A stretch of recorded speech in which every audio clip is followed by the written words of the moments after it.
This meeting is being recorded.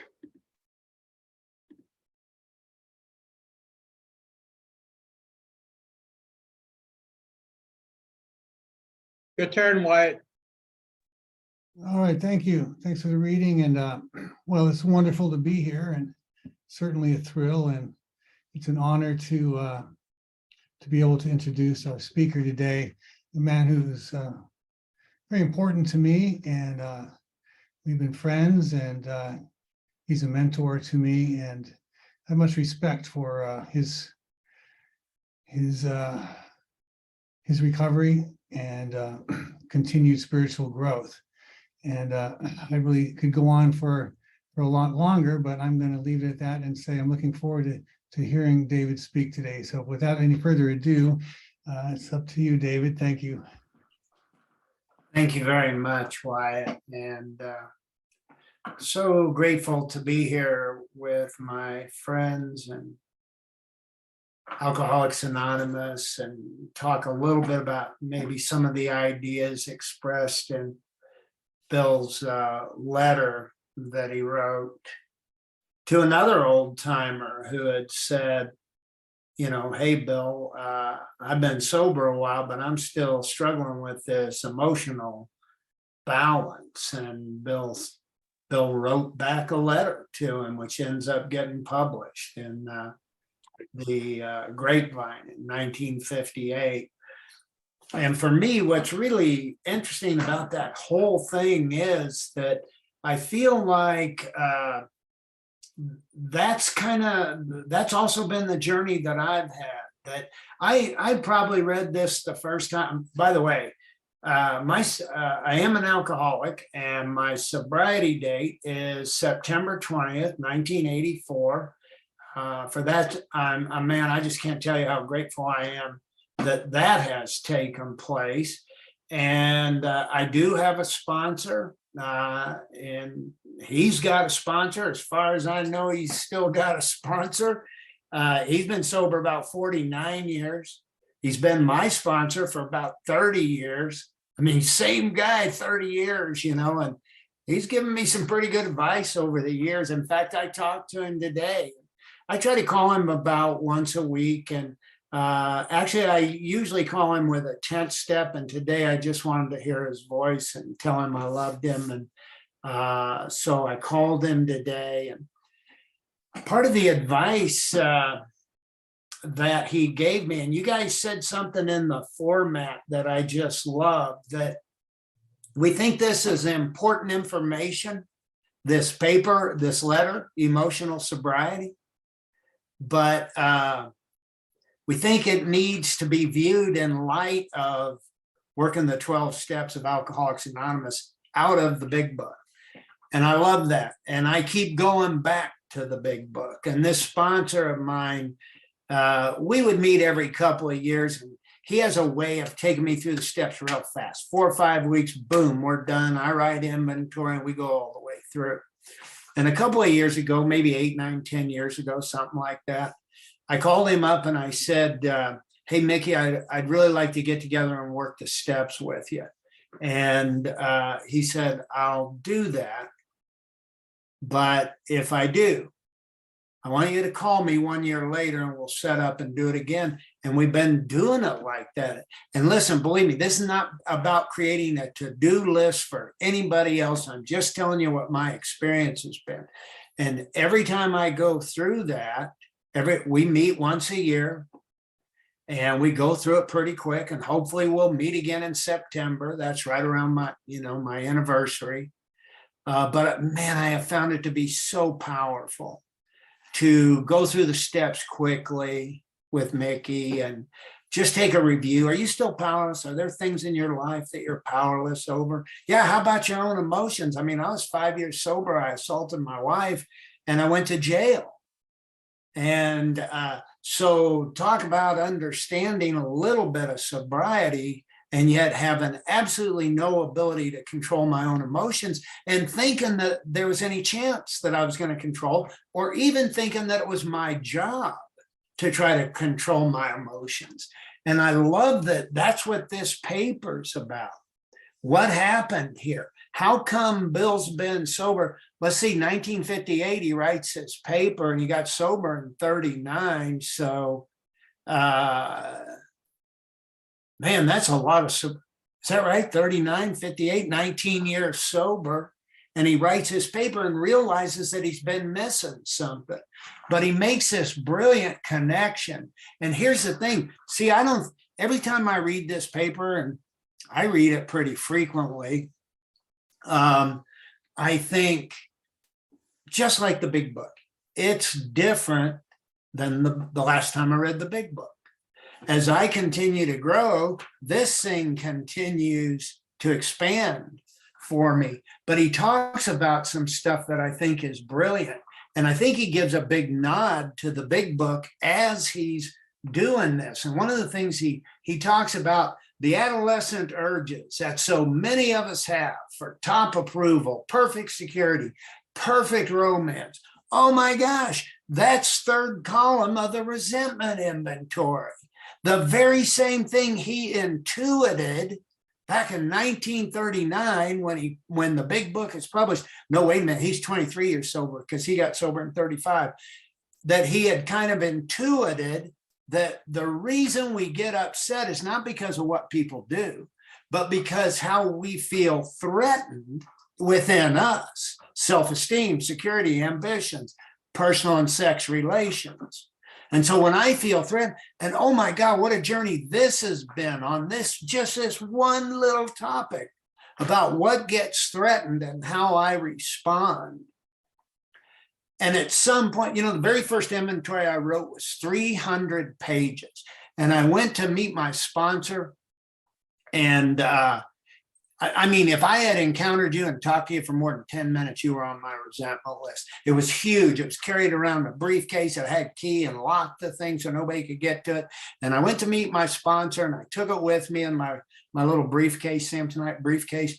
And while we were talking in a restaurant, somebody broke into my car and stole that 300-page inventory.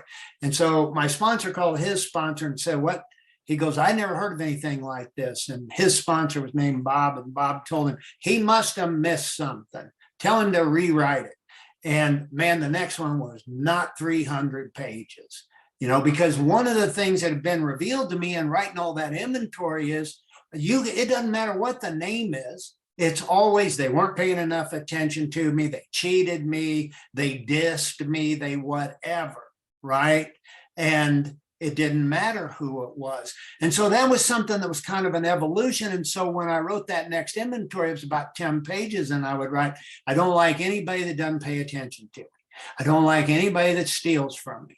And so I realized, hey, this isn't about that person. It's about what they did to me. And then the next step was, it's not even about what they did to me. It's about how I'm affected by it. And that takes place in me. And that's what Bill's getting to in this. I think he says this idea that we could have, hey, how much time do I have? You could speak as long as you want. It's usually about 45 minutes, but you could take the whole hour and a half. You can stop shorter, whatever the spirit moves you. Okay. Thanks a lot, Joe. So, so this idea that as we write inventory, we're looking for, is it my self-esteem, my security, at least the resentment inventory. So my self-esteem, my security, my ambitions, my personal and sex relations. My ambitions are just what I want out of the situation. So I'm mad at Sally. She, I tried to buy her a drink in the bar and she rebuffed me, right? So that affects my ambitions. I want everybody to love me. I want everybody to understand I'm a nice guy. Don't turn your back on me. That's what I wanted out of the deal. My self-esteem's affected. What's wrong with me? Why don't you pay attention to me? My security's affected. I don't feel safe that I'm going to say something really stupid. Or worse, I don't feel safe in my own self because if I see that gal again or that guy or that person comes walking into an AA meeting and I feel threatened at the level of self-esteem, I might jump up and go, that guy's a liar and an a-hole. and so I can't trust my own self, and I'm not safe in my own being. Yeah, and wow, what a bitter pill to swallow, right? But the growth that we begin to accept at that level, that I am 100% responsible for the experience I'm having. No more is it about what they're doing. Yes, I still react angrily because I still get excited. I still feel threatened at those levels of self-esteem, security, ambitions, personal and sex relations. But I'll tell you where the growth shows up is that we begin to build some trust and reliance on the infinite God. In that part of the fear inventory in the big book, it says, some of us had great self-reliance, but it didn't solve the fear problem. Matter of fact, they say it didn't solve any problem at all. Holy cow.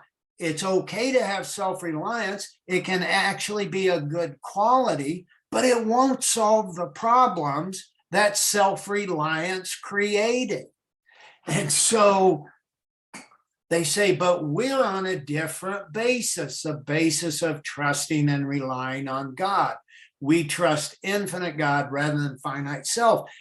But it took me so long to hear that. I know they wrote about it right in the very beginning of the book where they say God is everything or he is nothing. What is our choice to be? But I didn't really understand the ramifications of that until I've been sober for a long time.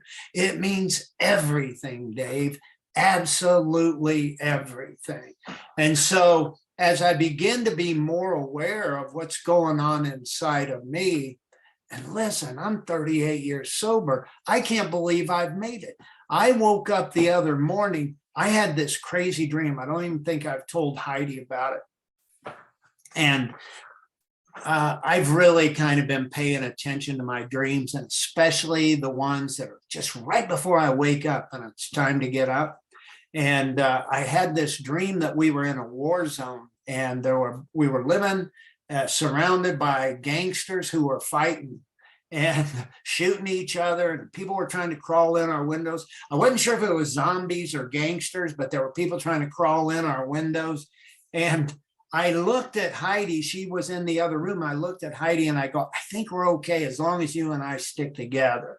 And then I woke up, and my first reaction was, this really is funny to me.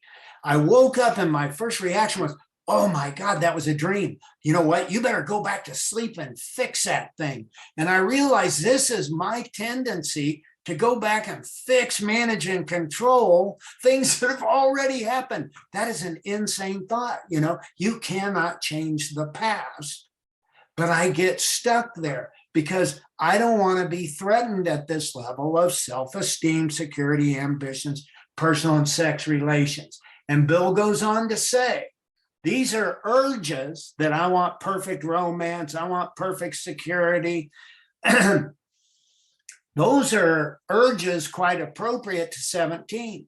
See, I believe the thing he's talking and in different writings, he kind of uses these things. He also calls them instincts, the God-given instincts. And I think they're survival instincts. I think they're primal. I think they're hardwired into any organism as a survival instinct.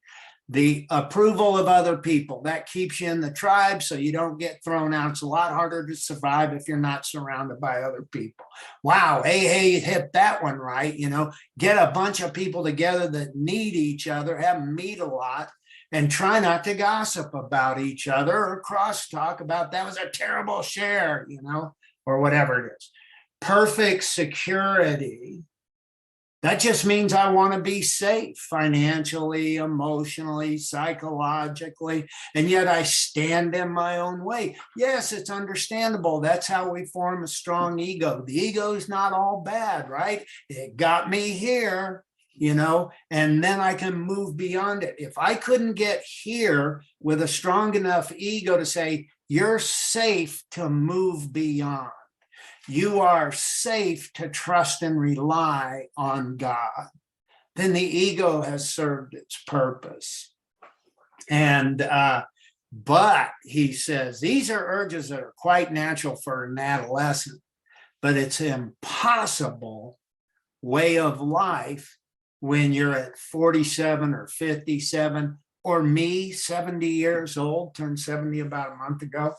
Wow, that's another thing. Woke up the other day and I thought, I just can't believe what's happened. And so, I got to tell you, so much of what I'm going through now, being less reactive when I do get threatened, recognizing that, oh my gosh, you're feeling threatened. You're making demands that other people act a certain way towards you. And when they don't do it, you're feeling threatened, and your reaction. See, once we get threatened at the level of self-esteem, security, ambitions, personal and sex relations, foregone conclusion, if I don't have some built-in resilience, if I don't have a lot of built-in trust and reliance on God, once I feel threatened, my reaction jumps right to the fourth column. And I show up as selfish, dishonest, resentful, and afraid in order to protect myself because I'm feeling threatened. Oh my God. See, I think that Bill Wilson intuited this stuff, but hadn't actually experienced this stuff yet. And yet it's so beautifully situated for us, and all we got to do is show up. I think that's why there's a place in the book where it says, this is simple, but not easy. And I think it means the total destruction of self-centeredness, right? Yeah, you're darn right. It's not easy to allow self-centeredness to, I just got to hang on with everything. You got to like me. You got to give me what I need. You can't fire me. You have to watch what you're doing when you're driving on the highway between my house in Broomfield and Boulder, Colorado. I'm trying to get, by God, get out of my way. I'm trying to get to my meditation meeting in Boulder, And now I'm really upset because you didn't use your blinker. You're driving that expensive, fast car and you cut in front of me. I got people to meet and we got spiritual things to do, And it's like, whoa, what is wrong with you, right? That guy didn't wake up this morning saying, today's the day I'm going to ruin David Huff's life by driving too close to him, by not using my blinker.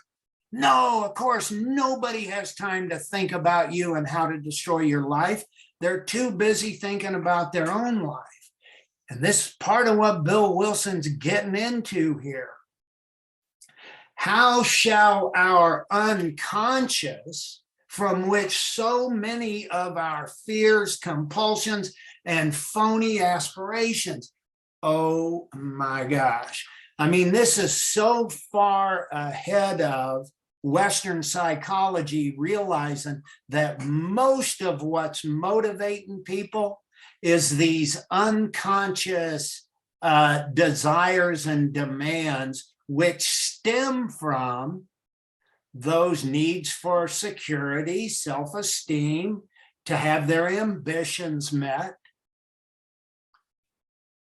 And there it is. These things drive us. And until we become aware that we're being driven by these thoughts, your head's always talking to you.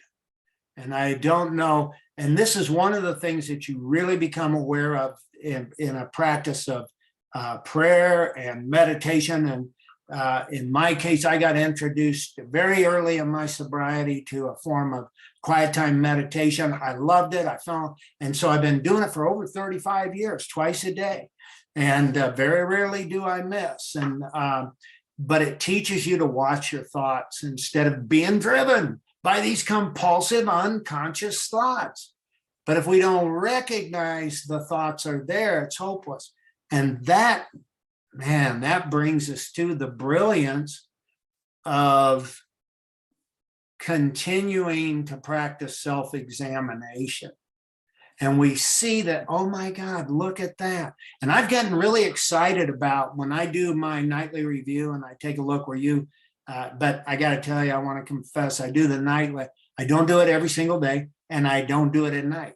I do it in the morning. It just works better for me. So anyway, I do the nightly review. I think it's on page 86 or 85.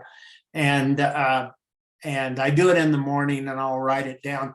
And I've gotten real excited about things that are really little tiny disturbances, and I'll think, oh my God, that's so great, because little tiny disturbances, if they don't get dealt with right away. In fact, Bill talks about this in this paper, Emotional Sobriety, when he says, if we examine every disturbance, great or small, we got to do that. We have to, if we want to get beyond that initial reaction to feeling threatened and move on into to thriving, to trusting and relying on infinite God, we've got to get to the root of it. And that's what self-examination is all about. So I get really excited when I see these little things, because a little thing will kill you if you don't do something about it. And so it can be, oh, isn't that interesting? I got tweaked because the person in front of me had 13 items in the 10-item lane. I thought that one was gone by now. This used to really get me. I'd just be fuming in the grocery store with decades of sobriety. Can't you read the sign? I'd just be so upset. And then I'd think, oh, and that cashier, it's her job to tell her, and she's not doing anything about it. And it would go on and on.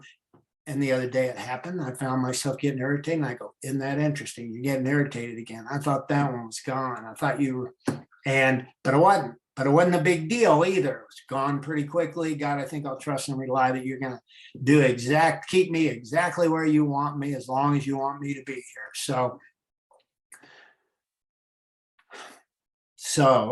the next morning I write about it a little bit and I get all excited about it. And I think, wow, that's amazing. It's the same thing that it was the very first time I wrote inventory. It threatens my self-esteem. Why? What's wrong with me? I got here before you did. You got too many items. I got places to be. It's all about my self-esteem. Don't you know who I am? I'm important. You're not giving me the credit that I'm due. It affects my security.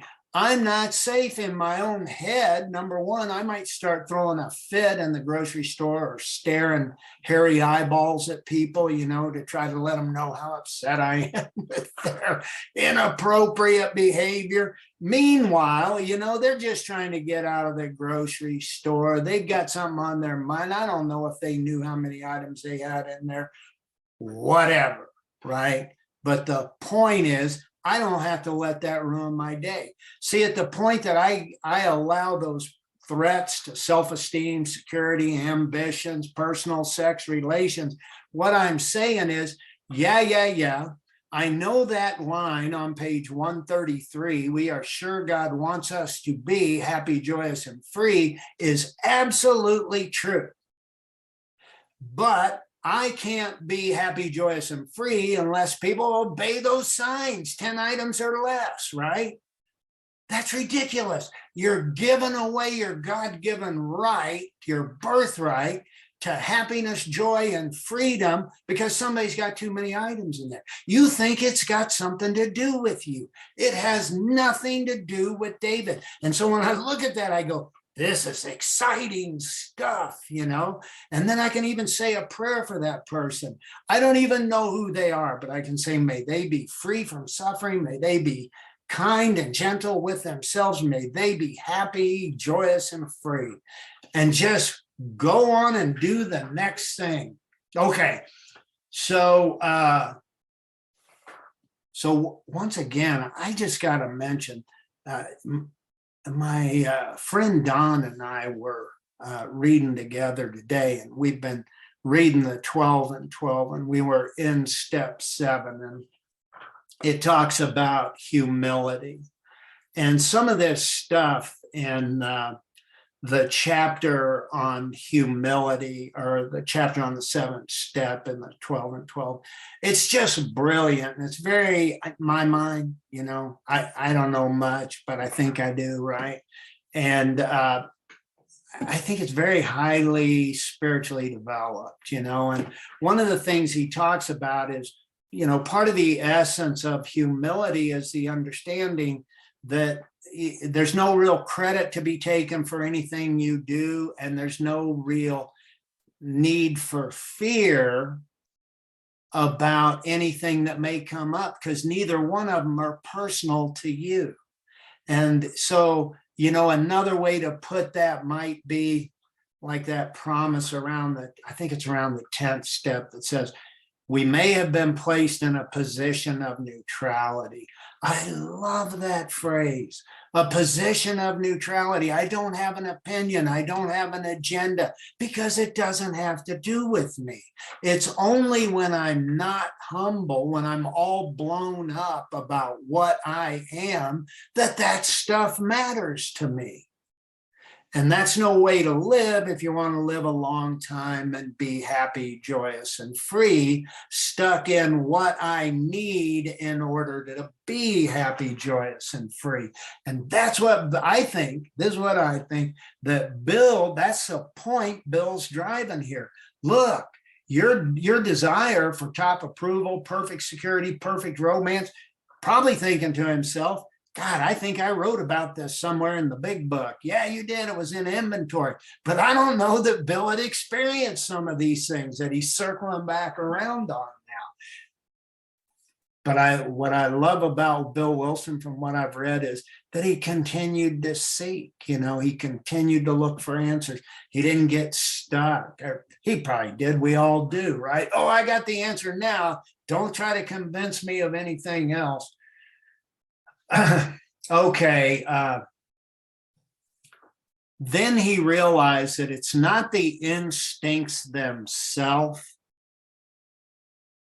that are causing all the harm to our psyche, to our spirit, to our psychology, to our mental well-being, emotional well-being, right?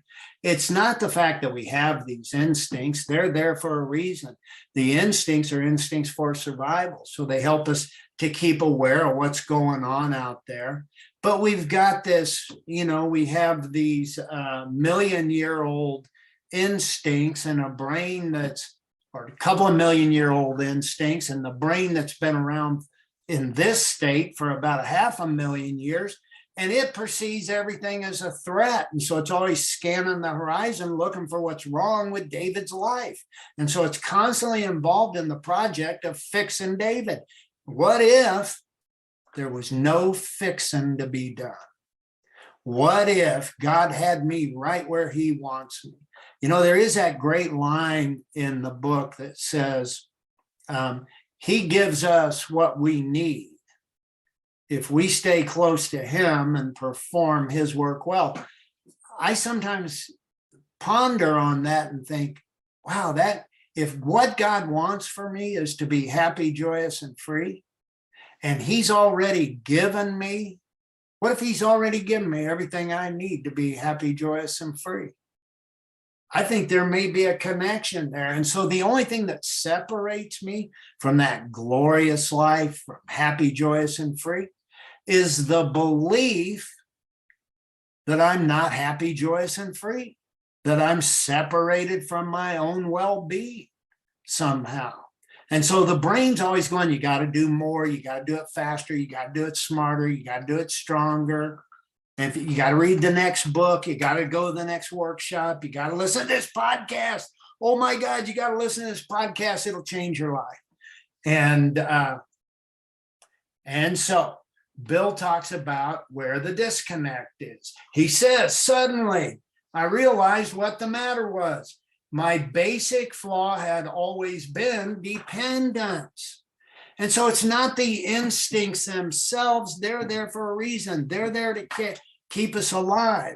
But it's my dependence on other people, situations, conditions to give me what I need to meet these instincts: self-esteem, security, ambitions, personal and sex relations. They're there for a purpose, to help keep us alive, but they're not there as the end all of our lives.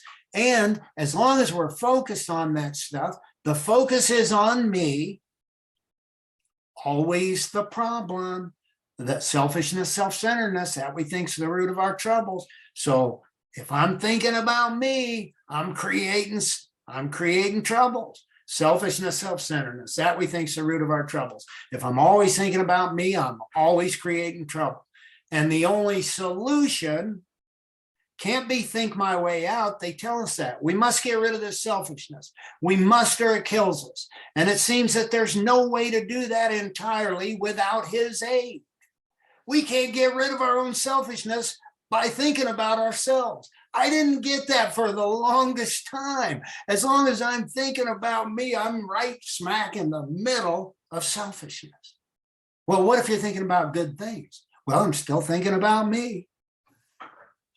The brain comes in, and it goes, well, what if you're thinking good things? Well, it's probably better than thinking bad things. It probably releases less adrenaline and cortisol in you, which complicates things tremendously, but it's still thinking about you. It just makes you feel a little better. But what if we want to move beyond how I feel? And that may be part of the problem. My basic flaw had always been dependence. Almost absolute dependence on people, circumstances to supply me with prestige, self-esteem, security, and the like. Failing to get these things to my perfectionistic dreams and specifications, we can get very specific about exactly, hey, listen, I wanted to go on a picnic with Heidi and it started snowing. Oh my God, how can I be happy in a world where it snows when I want to take my wife on a picnic, right? I get real specific about what I need to be happy, joyous, and free. And then the universe doesn't cooperate. Can you imagine? And then once I don't get my way, then I fight. Then I might get mad at Heidi because it snowed and we can't go on a picnic. She's complicit in this plot to make me miserable. And then when defeat comes, because it's always gonna come, as long as you're the center of attention, of attraction in your own movie or your own project about how to fix you because you're broken. I mean, that may be part of the point. You ain't broken. He's already given us what everything we need to be happy, joyous, and free. If we stay close to him, perform his work well. But when defeat came, he said, so did my depression. And in other words, when I don't get my way, when I feel threatened at those levels, because I demand that things outside of me give me what I need. I already got it, but I think I need more, right? When defeat came, so did my depression. I didn't get depressed when defeat came, when my little plans got thrown off track because life showed up, right? And I wasn't ready to trust and rely on the infinite God. I got angry. That's what sent me to jail when I assaulted Heidi back there when I was 5 years sober. That's what got me court ordered out of the house, no contact for 6 months because of this deal, because of this behavior. That's what happens when my plans get thwarted. I get angry. Oh, I get it. So not everybody has the same reaction. Bill Wilson, it was depression, mine's anger. Sometimes we act out, maybe we don't go drink and drug, but maybe it's gambling or maybe it's control management. I'm going to control everything. Maybe it's pornography, behaviors, patterns, these habits that we just react to try to keep the purpose. The brain just doesn't get the problem, but the purpose is to keep us safe and secure and happy. But as any alcoholic knows, using alcohol to try to create safety, security, and happiness ends up being a terrible plan for safety, security, and happiness. Anyway, he experienced depression. I experienced anger. Some people just act out on whatever their behavior or substance is. Then he says, because I'd undergone a little spiritual development, the absolute quality of these frightful dependencies had never before been so starkly revealed. Man, I'm 38 years sober, right? This stuff has just begun to be revealed in the last, I don't know, 8, 9, 10 years, something like that. I mean, I thought I was doing pretty good, but things were just going my way. But when they didn't go my way, I still got angry. And so time takes time, right? But the good news for anybody, I do find it interesting that this stuff is becoming more and more more and more revealed to me and more removed from me, take away my difficulties, right? 8, 9, 10 years, which is, there are two coincidental things. One, it was 8, 9, 10 years ago that I started working steps every year with Mickey. So I don't know, it's probably a coincidence, but there is that factor. And then also about 8, 9, 10 years ago, maybe a little longer, I got pretty serious about doing the nightly review. And Mickey had a conversation with me almost probably 25 years ago. We were meeting for lunch. And he was saying, tell me about your 11th step. And I said, well, I'm reading The Cloud of Unknowing. See, I had this meditation background and I have a degree in philosophy. So, man, I was reading everything I could get my hands on. He goes, really? What's that about? I got a degree in philosophy. I could not tell you what The Cloud of Unknowing was about, but I could say a bunch of words. And his eyes are getting bigger and bigger. And he goes, do you use those directions in the big book for the 11th step?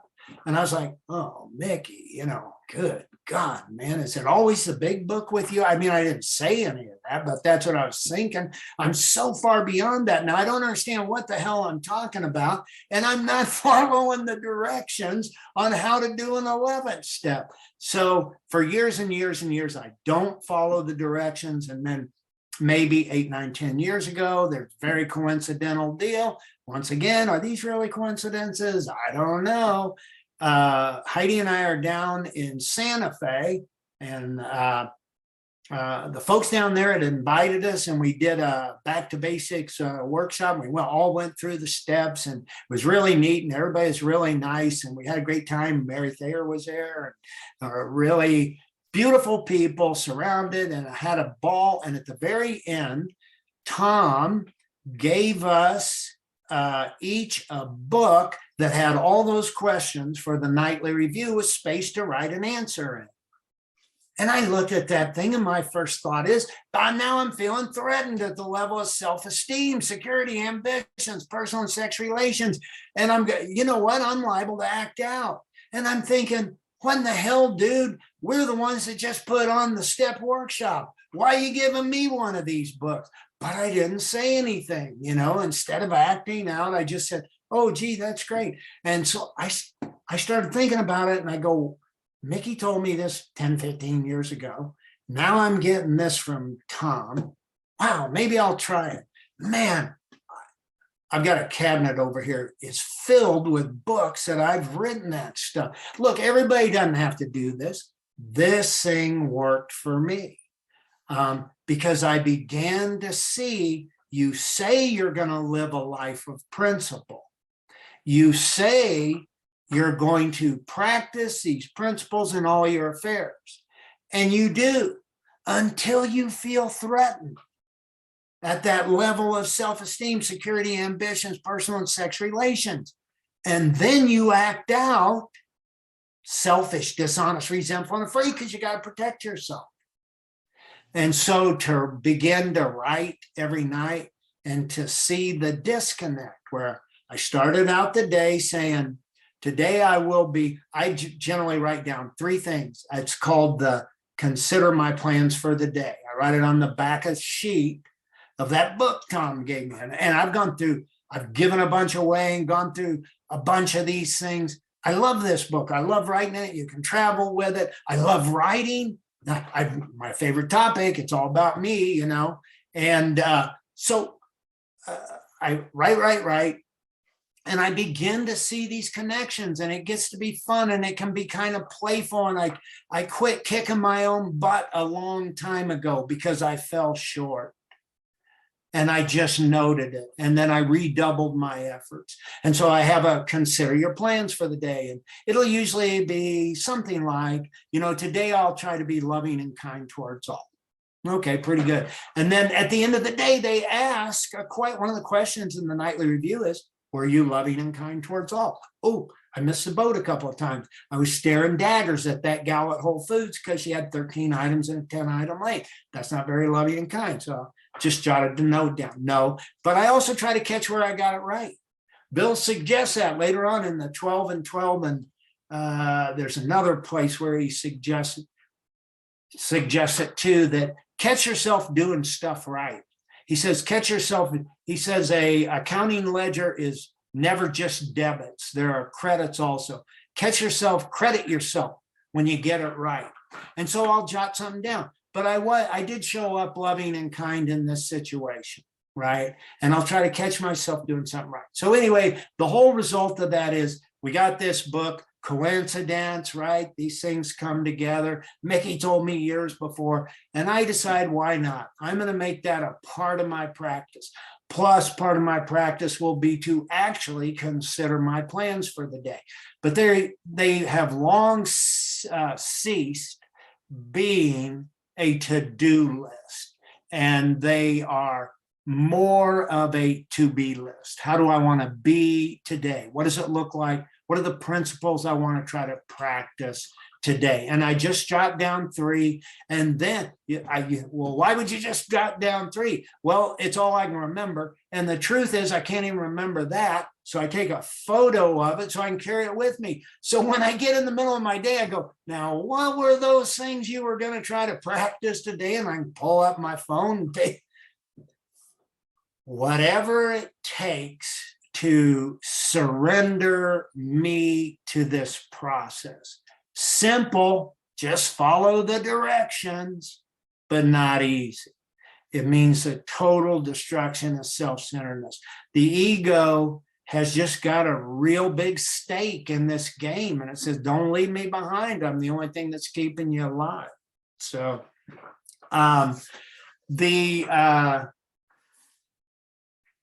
is there anything? Oh, yeah, the final part of the paper. And this is where it really fits in. And I do want to say one thing about self-examination as being part of the process of the 11th step. There's a great quote that comes out of the 12 and 12. I think it's on page 98, where it says, there is a direct linkage among self-examination and prayer and meditation. Taken separately, these practices or these things can bring about much relief and benefit. But when they are logically, I think they say interwoven, they form an unshakable foundation for life. When you combine regular, consistent practice of self-examination with prayer and meditation, they will form, according to the 12 and 12, an unshakable foundation for life. Now and then we may be granted a glimpse of the ultimate reality, which is God's kingdom. Woo! That is a mind-blowing promise or benefit or checklist. And my experience has been, I'm beginning to believe there's some real truth to that. That yes, it's not that I don't know right from wrong. It's that I am not always able to do right from wrong. I fall short. Okay, so in the final paragraph, I kind of wanted to, because I know it's just me to the T. For my dependency on other people, places, and things to meet my needs for instinctual satisfaction. My dependency meant demand. a demand for the possession and control of the people and conditions surrounding me. Oh, it's just a little desire. You know, you're demanding the possession and control of the people and condition. Number one, you can't demand, you can demand all you want, but you don't have any control over other people or the rain or whether the wind's going to blow from. I was thinking this morning, I remember years ago, there was a great guy in AA named Jack Boland. He lived in the Detroit area. He's been dead a long time. This guy was so high, it was unbelievable. He was really amazing. But he had said, there was a recent study done that the most dialed telephone number in the Detroit area was the morning weather report. You can't do anything about the weather, folks. You know, if you look out the window, you can tell if you need a raincoat or not. You don't need a weather report for that. And I always thought that was so funny. And I've gotten in the morning when I get up, I look outside, and even if it's really cold, I'll go stand outside for a few seconds and just see what it feels like out there and look around. The moon's been real pretty. And I was thinking about, there was a wind. We get a lot of wind in Colorado. There was a wind coming through. It was coming through pretty good. And I see the leaves moving around, or the tree limbs moving around. And I thought, I wonder if that's coming from the east or the west. And then I thought, absolutely makes no difference at all. Is it going to make your day? I was thinking, oh, wouldn't that be funny if I was okay if the wind was coming from the west, but not okay if the wind was coming from the east? That's how ridiculous it is. But there'd be a good reason that I wouldn't want it coming from the east, because I'd have an easier time getting under my shingles. Oh, I hadn't thought about that before. See, it doesn't make any difference, right? And there's nothing I can do about it. So,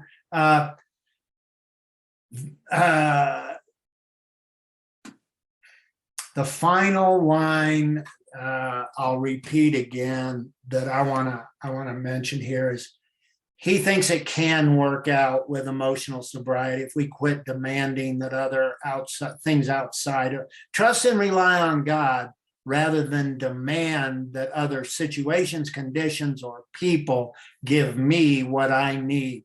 You already got everything you need. That's the promise. He gives us what we need if we stay close to him and perform his work well. If we examine every disturbance we have, great or small. I called my sponsor up one day and said, I got a little resentment I'd like to talk to you about. He goes, oh, really? Tell me how a little resentment might not kill you. And I went, oh my God, I never thought of that. This guy's such a genius, you know. And Bill Wilson, this is what he's tapping into. If we examine every disturbance we have, great or small, doesn't matter, folks. You're still off balance. You're not trusting and relying on God if it's a disturbance. Oh, I get it now. Yes, if I trust and rely on the infinite God rather than finite self, whatever comes to me comes from God. Seems to make sense to me now. Okay, if we have a disturbance, we'll find at the root of it some unhealthy dependency. An unhealthy dependency is depending on anything except for God, and its consequent unhealthy demand. Let us, with God's help, continually surrender these hobbling demands. And a couple of weeks ago, you know, Heidi and I had a little bit of a conversation that left me feeling kind of emotionally unbalanced. My fault. I got irritated. I probably pouted and didn't talk to her for an hour before we went to bed or something like that. But the next morning I woke up, you know, and I had one of these emotional hangovers. Oh my God. You know, I can't believe it. Why do you keep acting like this? You love your wife. You're just out of your mind. You're absolutely insist on deliberately manufacturing your own misery by acting like this. And I said, how am I going to fix this situation? And I thought, you don't need to fix anything. You just need to trust and rely on God. Quit trying to fix yourself. Trust that God's got you where you want, and just ask him. Show me what you want me to do today. I'm all yours. And then we may be able to 12-step ourselves and others into emotional sobriety. So thanks a lot for the opportunity to be here with you and share some of these ideas. Really appreciate it. I love you guys. Oh, that's something I found out. I can tell that to anybody and they say, I don't love you. And I go, that's okay. I got enough love for both of us. So we just tell them all the time, right? Because what if you don't tell them and something happens, you know? Thanks. Oh, man, David, that was absolutely wonderful. I mean, there was a politician that they used to say, he's the great explainer. Well, I'm going to call you the doctor that explains AA spiritual stuff. You broke it down. You did a great job. You're the great explainer. Broke it out. At this point, we give you the opportunity to call on any one of the Hollywood squares to share. And after that, we go to a show of hands.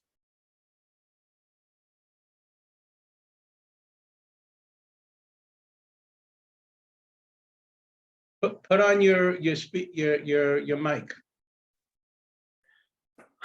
Well, I absolutely love to hear from one of my favorite people in AA, Mary Thayer. If you would like to share, that would be wonderful. That would be a treat.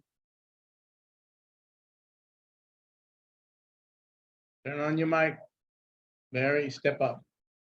Hi, Mary Thayer, alcoholic.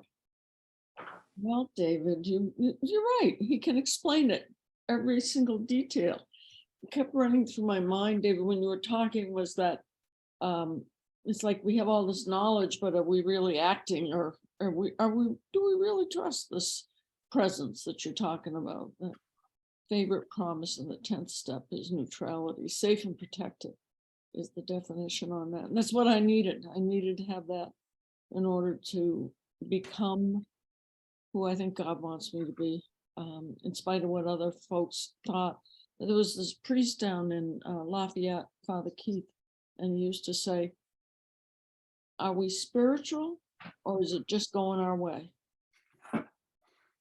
And boy, when it comes up and things aren't going our way, am I reacting or am I responding? It's that feeling, am I still in a place of neutrality or not? And when I find myself that I'm not, I don't beat myself up either. As you said, when you go through the 10th step and stuff, after a while, I see I'm no use to myself or anybody else if I'm doing that. But I constructively review my day and give credit where I can. And the areas that are still kind of going on for me, I become more curious about. It's not like I'm ready to take a whip and say, get with myself here. But I'm curious at why I keep defending. And I've been telling people, I had this health issue and I realized I was not in a place of neutrality with probably what the doctor would want me to do. And so I sat down with Mary Thayer. I just sat down with her and I kind of sat and I said, what's going on? And when I first came in the program, the woman that 12-stepped me used to say, watch what you defend. You don't have to tell me why you're defending it, but you better find out why you're defending it. And the end result is that I just didn't want to surrender to what is. I, for some reason, felt as though I have an image or a thought or whatever, and that I pretty much would know more than the heart doctors do. I mean, really, shouldn't I? But it was such a strange thing because it was like the surrender. Became curious, read some spiritual stuff, talked to a couple of friends about it, and turned out the doctor didn't even say the thing that I thought he was going to do. So it all kind of worked out. But was I being, I was prepared. And I guess it was a point of spirituality. Yeah, Mary, you aren't surrendered here. You don't really trust that there is a presence that's going to be present in this, that you might be busy with, I don't know, Russia or something, but I'm, I now can see that this is a process. It's not an event. And the other thing that I think that you nicely put into, I would have interpreted it this way, that I'm driven not only by 100 forms of fear, but self-delusion. That has been the kicker for me for the last 7, 8 years. Am I really, is this really so? Or am I just going along with something? And there's been a few times when I have my comeuppance and I go, oh, this is the reality, not the way I was looking at it, but oh, this is. But it's not a reaction where it paralyzes me. And there is some growth in that area. I too am kind of enamored with the 11th step and have been, since the pandemic, really doing it line for line. I don't know how many times I realized that I had never asked God what my next step is to be, that he could help me with that problem, and especially be, divorced from my self-will. And that has become like a very funny adventure for me. Throughout the day, I go, oh, I don't know what my next step is to be. I go through it and I realize that it says when agitated or doubtful, we ask for the right action and the right thought. I gotta be honest with you, I'm doubtful most of the days. So I said, I should just have a record in my head going, I need the right action and the right thought. And, the more I get into the simpleness of this, the more I feel that neutrality that you're talking about. It's always a gift to see you, my friend, hear you. I love you very much. Thanks for your words tonight.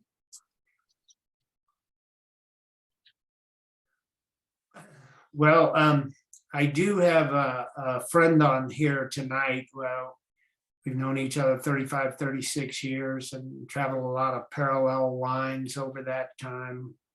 And Don J, if you would like to share, I'd love to hear what you have to say. Thanks, David. It was great listening to you share tonight. It's just a part of an ongoing conversation we've been having for quite a while now that just keeps expanding, and I love it. It's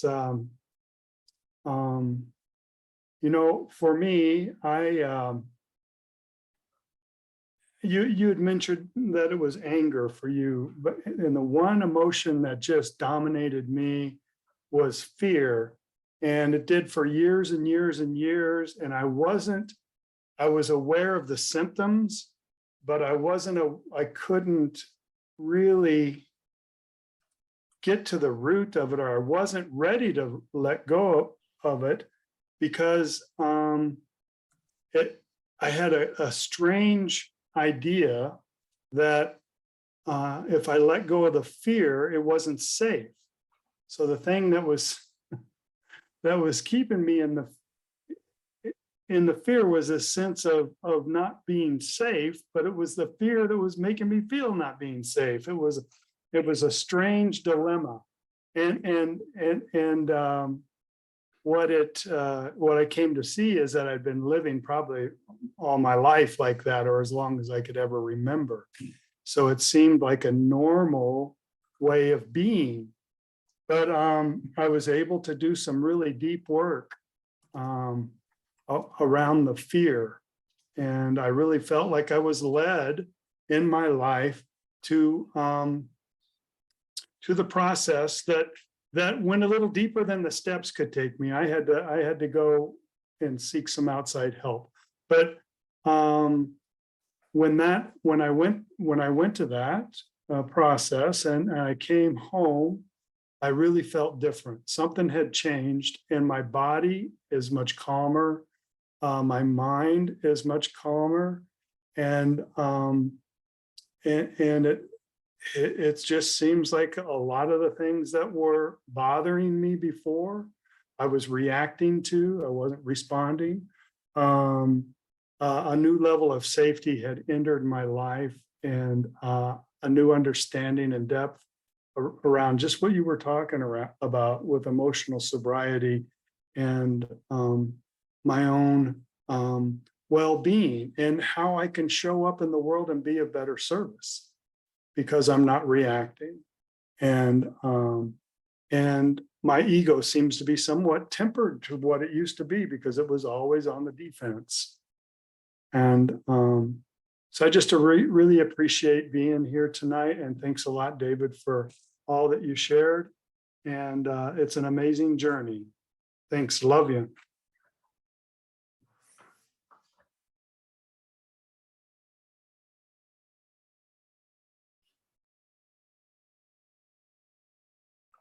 I can think of one more person. My very favorite person in Alcoholics Anonymous is my wife Heidi, and she and I have, man, there's no way you can get back from where we started. You know, it was pretty nuts in the beginning, and well, like I told you, I went to jail for assault, and we celebrated 34 years of marriage in December, and she is a real inspiration to me. I remember when I met her, one of the reasons she was so honest. She was the most honest person I'd ever met. And golly, she just wouldn't lie to cover her ego or anything. And I was so impressed with that. And after we'd been married a while, and all of a sudden she started pointing that honesty at me, I was kind of like, this is a terrible quality in a woman. But I got through it. And I still feel the same way about her now, that I really admire her. So anyway, Heidi, could you share for a few minutes? Thanks, David. And you did a great job. I knew you would. It's so great to see everybody here and see all the people I know and love and people that I don't know but still love you. And it's awesome that I get to be at a meeting of Alcoholics Anonymous online in this day and age. And I'm truly grateful. I'm grateful for my sobriety. I'm grateful for all of you and for the opportunity to listen to all of these different experiences that we have, or that people have in Alcoholics Anonymous and with emotional sobriety, which, you know, for me has been probably like many people, the biggest challenge for most of my sobriety. I identify with Don J in fear. That fear was for the longest time the greatest obstacle to me. And I was always defending, as I identify with Mary Thayer on that. And I still watch for that, because I remember she told me that once a while back. And that is a question I ask myself now when I'm starting to get disturbed. And I know that when I'm disturbed, the disturbances in me and nothing else matters, like the why and the who and all that. It matters that I look inside to see what's really going on. Most recently, I had shared this in another group, but that I work from home part of the time and I work in my office part of the time. And I think it was last week I was at home and David had come upstairs to ask me questions, and he had done it more than once. And I was dishonest in that I didn't tell him that, look, you know, I'm working on something that requires 100% of my attention, and that whatever you have to say to me or ask me is probably important. But I'll need to talk to you about it later. Would that be okay? Which is usually like how I like to handle those sorts of things, but I didn't do that. And so I created a disturbance in myself. So on the second or third time that he came to ask me a question, I snapped at him.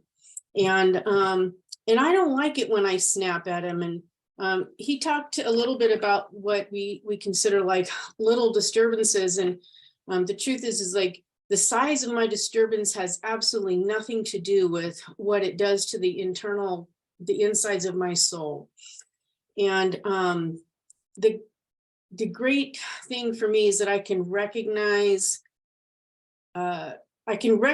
myself in those. I could recognize that I'm the one that snapped. And I got curious as to, well, why did I do that? All he was doing was asking a question. And that led me to take a look at, well, what's really going on here? Well, I wasn't honest in the first place. And so I created that situation. And then I had a further recognition after getting curious. I realized that part of my fear was that if he interrupts me, I won't be productive. And if I'm not productive, then the people at work who are important won't think that I'm a very good worker, or they won't think that they got their money's worth from me, or I won't be a valuable employee. All of that is stuff where I'm demanding self-esteem. And I thought, wow, look at all that. All because I snapped at David. I was given a gift that I got to look a little bit deeper and see what the real truth about myself was, is that my armor went up, and then I'd already had a self-esteem attached to what I do, instead of the idea that my job title describes what I do, but I'm me. I'm just Heidi Huff, a person who's trying to follow God. And I happen to be an alcoholic, but that's not all that I am. And I'd attached my self-esteem there. And that's kind of how my life looks a lot like, today. And I'm really grateful that I have that opportunity. Today, I was working at the office, and I was working on something that's been really difficult, and I didn't know what to do. So I said, okay, what's next? And the thought came to mind, why don't you meditate? So I just laid down on the floor of my office, closed the door, and I meditated for 20 minutes. And then I got back up and I was able to do my hard job. And I was like, oh, it's amazing. It works. God answered me. So anyway, thank you, everybody. And thank you, David. And great to see you all. Okay, it's time for a show of hands.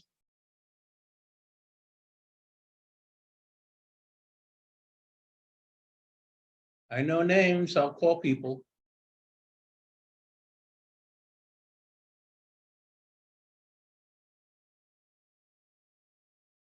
Kathy, you're up.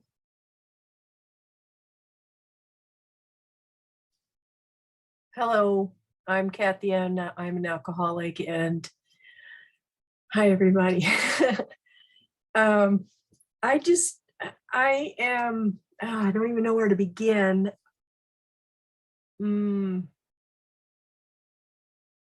I feel really special being a part of this group and kind of sneaking in the back door and hiding out just so I can just kind of touch your skirt a little bit, touch your cloak.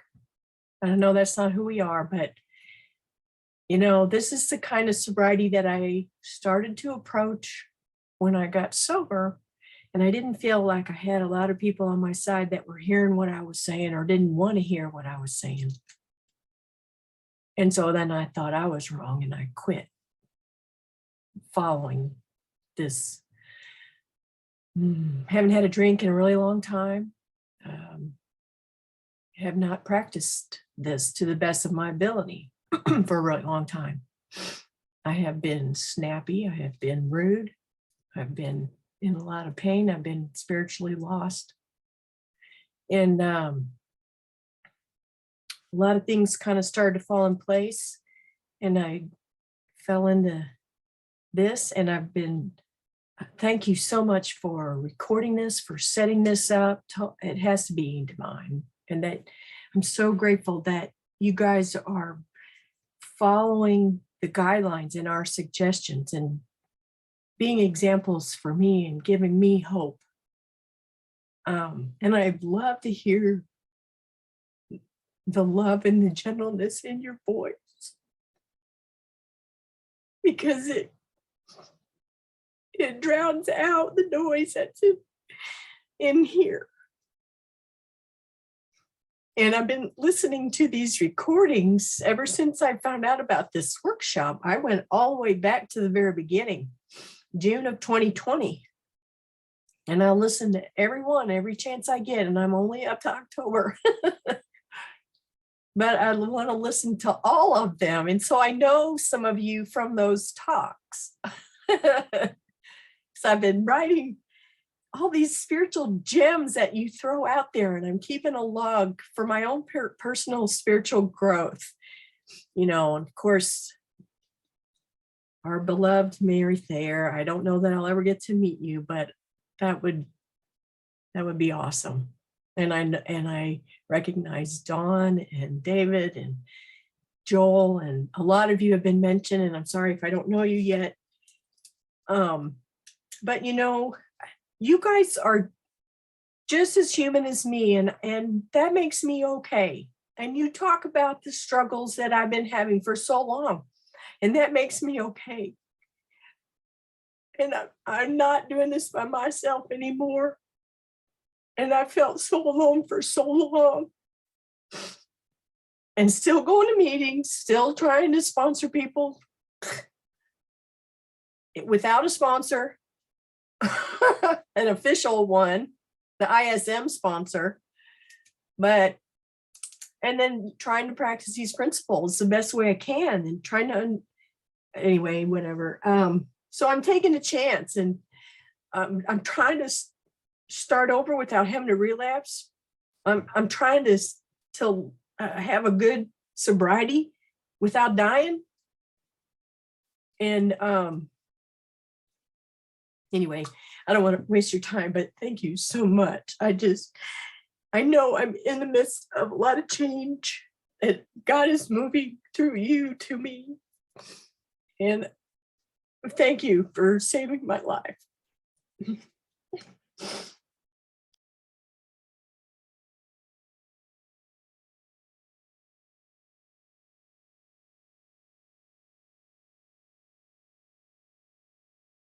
Come on, let me see those hands, or else I'll call on someone.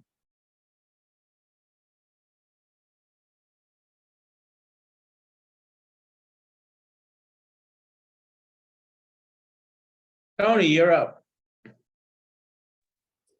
Tony, an alcoholic. And thanks, David. You truly speak the language of the heart. And you're mentioning anger brought to mind for me that anger is usually the mask for my fears. If I get angry and keep you at arm's distance, then you won't figure out what I'm truly afraid of. And the idea of emotional sobriety and not being able to control what I think other people think of me. And it gets down to my core addiction, the illusion of control. And with that, I think I've said enough. Well, I've worked this program to the best of my ability. And I've not achieved sainthood. And I look around this room tonight, I don't see any halos. So you have to accept me for what I am. And I'm a work in progress. God ain't done with me yet. Thank you. Me too. Maggie, you're up. Thanks, Joel. Hi, Maggie Alcoholic. Hi, everybody. David, that was wonderful. It was just what I needed to hear. It was like the cadence of your voice was kind of like a chisel. It was just chipping away at me. It was just wonderful, and everybody else's share. And when you were talking about how you started doing steps on a yearly basis with Mickey, and I'm just curious, like recently, what your first, second, and third steps are like. Because where I get into trouble is I keep tripping over myself in self-reliance, and it seems like everything is it's a first step problem with my trying to exert power that I don't control. And I too go to rage because I get so afraid. I don't know what else to do. I feel things softening, but again, like it's okay if things are going all right, but when they don't go okay, I revert back so quickly. And anyway, in particular, I'd love to know like how you've been doing step 1 when you're going through on a yearly basis. Thanks. Yeah, Maggie, I'll, from the best of my memory, step 1 is really for me about these days. And this is one of the things I try to look at. And this is every single day. What's unmanageable in my life is what I'm trying to manage. And so all I got to do is take a look at what am I trying to fix, manage, and control? And that's the areas of my life that are unmanageable. Obviously, if I'm trying to fix, manage, and control them, they're unmanageable, right? Step 2 is about where am I insane in my own life? Where do I show up as an atheist? The direction is, that we need to say that we're willing to believe in a power greater than ourselves, but really it's about being restored to sanity. And so where am I insane? Where am I an atheist today? What do you mean by that? I already did my 3rd step. I had a really solid 3rd step. I pray every day. I meditate every day. What do you mean I'm an atheist? Just take a look in your life that what's not working on a regular basis, there's patterns there. That's the area where you're trying to fix, manage, and control. Once again, you're trying to take care of it. You're trying to do God's job. The big book says we had to quit playing God. It didn't work. So look to what's not working in your life, and that's the area you're playing God. No need to believe in God if you think you are God. The 3rd step becomes, I am so intrigued by this. The discussion on the 3rd step is not about turning our will and our lives over to the care of God. That's the conclusion. And they spend 2.5 pages talking about selfishness, self-seeking, self-centeredness, the fact that we must get rid of this selfishness, or it kills us. And it just goes on and on. Any life run on self-will can hardly be a success. Oh my God, they're just overwhelming me. I thought we were going to turn our will and our lives over to the care of God. And then by the time they take us through that, and we've seen that this is how I do business. I always show up, I'm going to fix it, I'm going to manage it, I'm going to control it. Me, myself, and I, if I don't get what I want, I'm going to throw a tantrum. All that stuff and much subtler stuff. See, we think we've gotten rid of it. And still we're in there trying to run the show, and it's not working, and we can't figure out why, and we're frustrated. And the conclusion is, once you admit, yes, that's me, that's how I'm doing business, 38 years sober, then I have no choice but to turn my will and my life over to the care of God. So that's kind of what it looked like the last time, which was back in September.